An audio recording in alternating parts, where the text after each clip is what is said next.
Faire confiance à Dieu, c'est ouvrir sa vie à l'expérience la plus extraordinaire, c'est-à-dire découvrir le caractère d'amour de l'être le plus merveilleux au monde.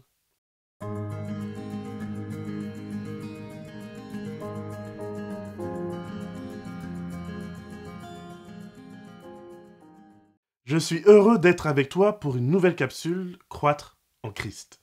J'espère que cette année, tu as déjà pris la bonne résolution de la passer avec Jésus. Malgré les doutes et les peurs, Jésus reste ton meilleur choix. Il est celui qui peut nous redonner un second souffle et une nouvelle vie. Et je ne sais pas pour toi, mais en ce qui me concerne, eh bien, j'en aurais bien besoin d'un second souffle. Vivre avec Jésus est vraiment quelque chose de bien. Il est le meilleur coach pour nous permettre d'atteindre notre plein potentiel. C'est vraiment le meilleur, puisqu'il nous a créés, puisqu'il est venu vivre dans nos chaussures. Il connaît exactement nos limites et nos obstacles. Du coup, il sait comment les dépasser. Et il sait aussi quand nous inviter à la prudence. En effet, un bon coach ne vend pas un rêve inaccessible. Un bon coach a aussi l'honnêteté de nous dire quand il pense que nous sommes arrivés à bout. L'heureuse nouvelle, c'est que notre limite actuelle ne sera que temporaire. Tant que nous vivrons dans ce corps et tant que nous serons sur cette terre, alors nous ne pourrons pas connaître le plein potentiel que Dieu nous réserve. Mais nous pouvons déjà en avoir un aperçu. Alors aujourd'hui, j'aimerais que tu comprennes ce que signifie faire alliance avec Dieu. J'aimerais que tu comprennes ce que cela signifie d'accepter son invitation et de le laisser entrer dans ta vie. Car c'est vraiment la meilleure décision que tu puisses prendre cette année afin de découvrir ton plein potentiel. Nous verrons ensemble, pour cette capsule, 3 points. Premièrement, qu'est-ce qu'une alliance? Deuxièmement, nous allons voir comment Dieu a fait alliance dans le passé avec le peuple d'Israël. Cela nous permettra de mieux comprendre comment il fonctionne encore aujourd'hui. Pour finir, nous verrons quelle est l'alliance à laquelle Dieu nous invite à entrer avec lui aujourd'hui. Alors, commençons par essayer de comprendre ce qu'est une alliance dans la Bible. La Bible, elle parle de Dieu comme le créateur de l'univers dans lequel nous sommes. Et oui, malgré les milliards d'étoiles et de galaxies, Dieu se soucie de ce petit grain de sable sur lequel nous sommes. C'est important de se le rappeler car toute alliance ou tout contrat commence toujours par l'identification des personnes contractantes. Dieu est donc notre Père céleste et nous sommes ses enfants rebelles. Et nous vivons dans son royaume à lui.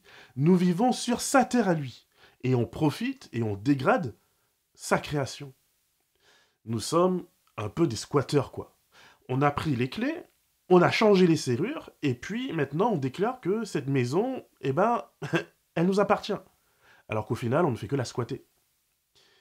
Comme tout bon propriétaire, bien sûr que Dieu veut récupérer sa maison. Mais plus encore que sa maison, il veut le faire en restant en bon terme avec nous. C'est quand même incroyable, tu trouves pas?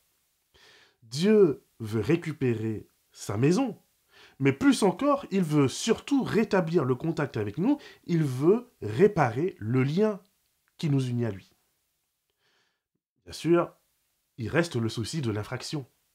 Mais Dieu, dans le souci de rétablir le lien, souhaite nous offrir un armistice, un pardon présidentiel. Et c'est là où nous, squatteurs, on perd un peu le nord. Un pardon efface une culpabilité et illumine un châtiment, c'est vrai. Mais le pardon nous réinsère dans la société avec ses fonctionnements et ses règles. Celui ou celle qui reçoit un pardon présidentiel, après avoir, par exemple, disons, volé, n'est pas juridiquement libre de voler à nouveau. Il peut bien sûr le faire, mais ce n'est pas à ça qu'a servi sa libération. Je ne sais pas si tu me suis, mais je vais essayer vraiment aujourd'hui d'être un peu plus clair. Du fait que tu reçois un pardon, tu sors de prison. Tu sors donc d'un lieu de contrôle et de privation de liberté. Ce sont justement ces éléments, c'est-à-dire le contrôle et la privation, qui t'empêchaient de commettre à nouveau un crime. Mais maintenant que tu es libre de ces contraintes, qu'est-ce qui va t'empêcher de commettre un crime? Qu'est-ce qui va t'empêcher de voler? Eh bien, normalement, c'est la reconnaissance. C'est la prise de conscience du tort qu'on a causé aux autres. C'est la prise de conscience qu'on aurait pu passer une partie de sa vie en prison et que vraiment ça n'en valait pas la peine. C'est le fait de se dire qu'on avait pris un mauvais chemin et que maintenant on souhaite mettre sa vie en ordre. Tu vois, le gracié est libre des contraintes de la prison, mais il n'est pas libre de toute moralité. Il n'est pas libre de faire ce qu'il veut. Il n'est pas libre de la loi. Il est seulement libre de la contrainte de la loi. Est-ce que tu vois un peu la différence? En prison, on t'oblige à respecter la loi. Tu y es obligé par un cadre qui est contraignant. Mais hors de prison, on te fait confiance de respecter la loi. Mais le cadre te permet de ne pas la respecter. Hors de prison, tu peux voler ton voisin. Alors qu'en prison, disons en général en tout cas, c'est censé être compliqué. Donc, diras-tu que parce que tu n'es plus en prison, tu peux maintenant faire tout ce que tu veux? Ça traverserait l'esprit de personne. Pourtant, que dit un prisonnier qui sort de prison? Ah mais j'ai retrouvé la liberté, c'est génial! Pourtant, lui-même sait que cette liberté a des limites, qu'elle a un cadre. C'est juste qu'il n'y aura plus de caméras et de surveillants qui vont le suivre H24. Pourquoi? Parce qu'on, c'est-à-dire la société, on lui fait confiance. On lui fait confiance pour respecter le cadre. Mais est-ce que cette confiance abolit la loi? Pas du tout. Donc, que souhaite vraiment Dieu? Dieu souhaite nous offrir un contrat de confiance. Un contrat à travers lequel on s'engage à faire de notre mieux pour ne pas causer du tort à autrui et pour ne pas entrer en association avec des malfaiteurs. Les malfaiteurs dans la Bible, ce sont le diable et ses anges, qui ne cherchent qu'une seule chose, c'est-à-dire à transgresser ce contrat, à transgresser et à briser cette alliance avec Dieu. Et justement, quand je me complais dans l'idolâtrie, je me complais en mauvaise compagnie. Je m'associe aux forces sataniques opposées à Dieu. Je brise donc le contrat de confiance avec Dieu. Une alliance est un contrat qui engage les deux parties. Dieu s'engage à m'accorder une grâce totale, et en retour, je m'engage à respecter le contrat de confiance du ciel. Dieu sait que j'ai une addiction au mal, et que je ne m'en sortirai pas tout seul. C'est la raison pour laquelle cette grâce est associée à une obligation de soin. Passer du temps avec Jésus et le Saint-Esprit, voilà ce qui me transforme et voilà ce qui me soigne. Je ne connais aucune existence, pas même chez les truands, où je peux ne pas respecter un contrat social. Ce contrat est à la base de l'humanité et il devient nécessaire du moment où on est au moins deux. D'ailleurs, même quand ce deuxième, c'est celui qui me regarde dans le miroir. On finit par s'épuiser soi-même lorsque on ne tient pas parole envers soi-même. On est déçu, on fait baisser notre estime de soi-même. Bref, même envers nous-mêmes, on a un contrat de confiance à respecter. J'espère vraiment que mon exemple t'a aidé à mieux comprendre ce que Dieu attend de nous. C'est un peu ce que j'ai voulu dire dans ma capsule précédente, mais je l'admets, parfois un peu compliqué. On ne s'attend pas, en réalité, à ce qu'une personne graciée connaisse l'ensemble de tous les codes juridiques dans tous les domaines. D'ailleurs, soyons francs, personne n'est tenu de connaître tous les détails de tous les codes juridiques qui existent au monde. C'est pas possible. Mais on est tous tenus à respecter la base du contrat social. Respecter les autorités, ne pas voler, ne pas tuer, etc. Donc, maintenant que, je l'espère, on a mieux compris ce qu'est l'alliance et ce que Dieu, en quelque part, attend de nous, je te propose que nous puissions voir, grâce au peuple d'Israël, comment, concrètement, Dieu nous invite à vivre ce contrat social au quotidien. Pour cela, je t'invite à aller dans le Deutéronome et à prendre et à lire le chapitre 28. Pour comprendre le contexte de ce chapitre, je vais te réexpliquer un peu comment on en est arrivé là. Pour comprendre, il faut remonter à Genèse chapitre 12. Dieu choisit Abraham pour qu'à travers lui, il puisse être connu et reconnu dans le monde entier. Avant, Dieu avait beau insister pour que les humains dans leur ensemble, respectent son contrat, rien n'y a fait. Ni la punition, ni la bénédiction. Du coup, Dieu choisit Abraham et sa descendance. C'est-à-dire, Dieu va susciter un peuple qu'on va appeler le peuple hébreu, et c'est de ce peuple que sont issus les Juifs. Le peuple hébreu va connaître la perte d'autonomie et de liberté en Égypte, et alors Dieu va envoyer Moïse les chercher. Mais Dieu va leur proposer une expérience. Dieu va leur proposer de venir habiter au milieu d'eux. Mais en contrepartie, Dieu pose un cadre, une alliance, un contrat social qui permet à Dieu d'être respecté en tant que Dieu, et aux Hébreux d'être eux aussi respectés en tant qu'enfants de Dieu. Le tabernacle est vraiment un outil génial qui permet à un Dieu saint de venir rencontrer des humains pécheurs et de les sanctifier. Mais malheureusement, dès le départ, les Hébreux manifestent qu'ils n'ont pas l'intention de respecter ce contrat social avec Dieu. Dès le départ, dès le début de leur liberté retrouvée, ils s'associent avec des démons, avec ceux-là même qui ont organisé leur maltraitance en Égypte. Ils rejoignent une association de malfaiteurs et ils délaissent Dieu et son alliance. Alors, Dieu va annoncer à Moïse que, cette fois, c'en est assez. Il ne fera plus grâce à ces gens-là. Mais Moïse, comme nous d'ailleurs aujourd'hui, Moïse ne comprend pas la justice de Dieu. Il confond justice et méchanceté. Alors il demande à Dieu d'épargner le peuple. Et par bonté pour lui, Dieu le fait. Mais Dieu le fait en sachant qu'il a quand même raison. Ce peuple-là n'a aucune intention de respecter l'alliance. Ce peuple-là ne veut pas vraiment du contrat. Ce peuple-là ne pourra pas entrer en terre promise parce que Dieu ne va pas les forcer. Ce peuple-là refuse de rejeter les malfrats qui les ont accompagnés pendant si longtemps en Égypte et qui les ont opprimés. Du coup, ce peuple-là va mourir dans sa quasi-totalité dans le désert. La grâce de Dieu consiste à donner à chacun de ses enfants une chance. Mais Dieu ne va pas nous forcer à nous saisir de cette chance. Et plutôt que de réduire l'échantillon aux seuls enfants de Moïse, c'est-à-dire de réduire le peuple à la seule descendance de Moïse, Dieu, parce qu'il accepte, grâce à l'intercession de Moïse, de donner une nouvelle chance à ce peuple, Dieu va élargir à tous les enfants du peuple une nouvelle chance, un second souffle, malgré le fait qu'il a été rejeté dans ce désert. Et c'est la raison pour laquelle, dans le Deutéronome au chapitre 28, au moment où ses enfants s'apprêtent à entrer en Canaan, Dieu prend la peine de réexpliquer ce qu'il attend d'eux.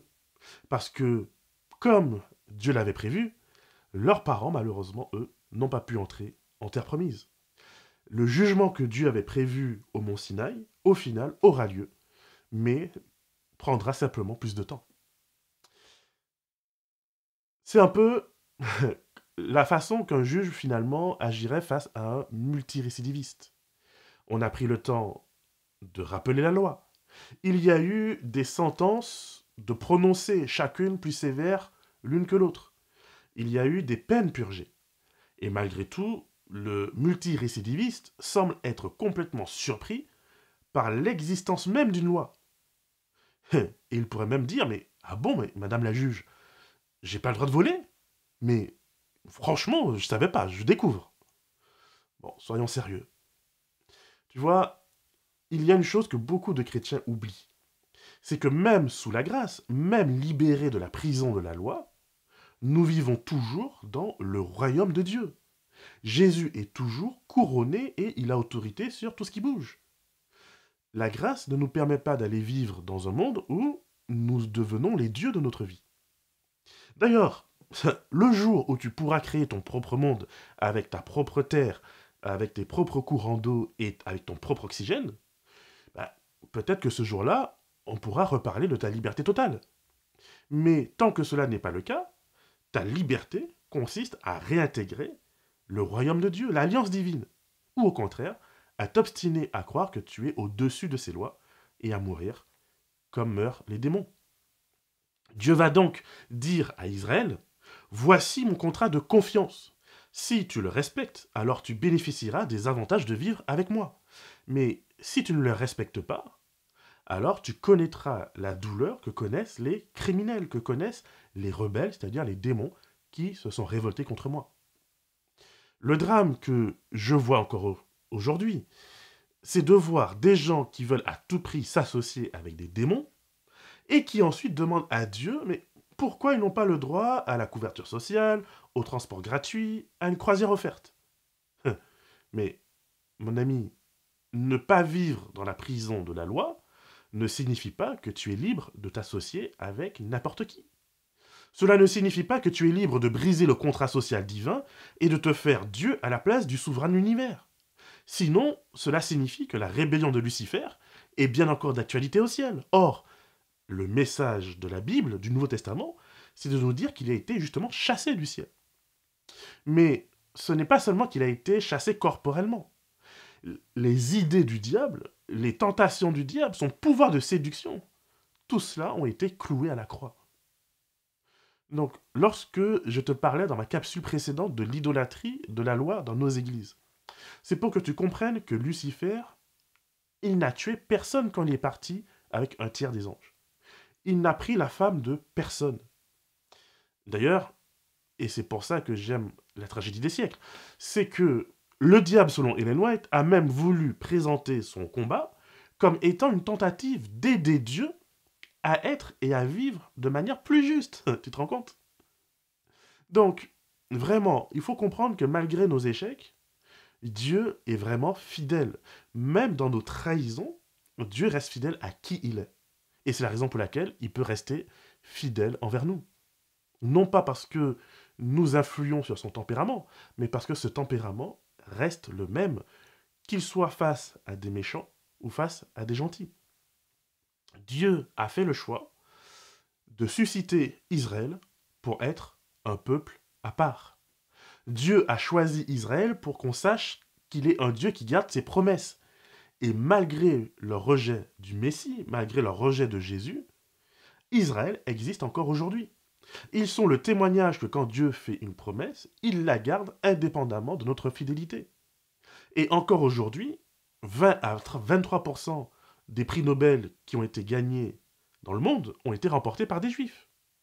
Ils restent à la tête et non à la queue dans beaucoup de domaines parce que le Dieu qu'ils adorent, même imparfaitement, en tout cas selon ma foi, ce Dieu est et reste fidèle à ses promesses.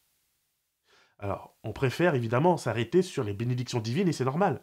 Mais si tu lis l'ensemble du chapitre 28, tu verras que le peuple hébreu, puis juif, a expérimenté vraiment l'ensemble. Autant les bénédictions que les malédictions. Mais ultimement, leur salut n'a jamais été dans la prison de la loi, mais dans la foi dans un Rédempteur. Ils l'attendent encore aujourd'hui et on est assez certain qu'ils le verront un jour. Mais mon ami, la bénédiction de Dieu, oui, c'est vrai, elle est sympa, mais elle ne suffit pas. Le plus important, c'est de le connaître et de pouvoir et de vouloir vivre éternellement avec lui. Car ni les bénédictions ni les malédictions de Deutéronome 28 n'ont pu convaincre les Juifs du 1er siècle d'accepter Jésus comme leur sauveur personnel. Et c'est la raison pour laquelle je t'invite, en ce qui me concerne en tout cas, à fixer tes yeux sur le Christ, sur ce contrat que Jésus a fait pour nous et qu'il nous propose. Parce que celui qui nous offre, et que Paul illustre si bien dans 2 Timothée 4, 5 à 8, dit ceci: « J'ai combattu le bon combat, j'ai achevé la course, j'ai gardé la foi. Désormais, la couronne de justice m'est réservée.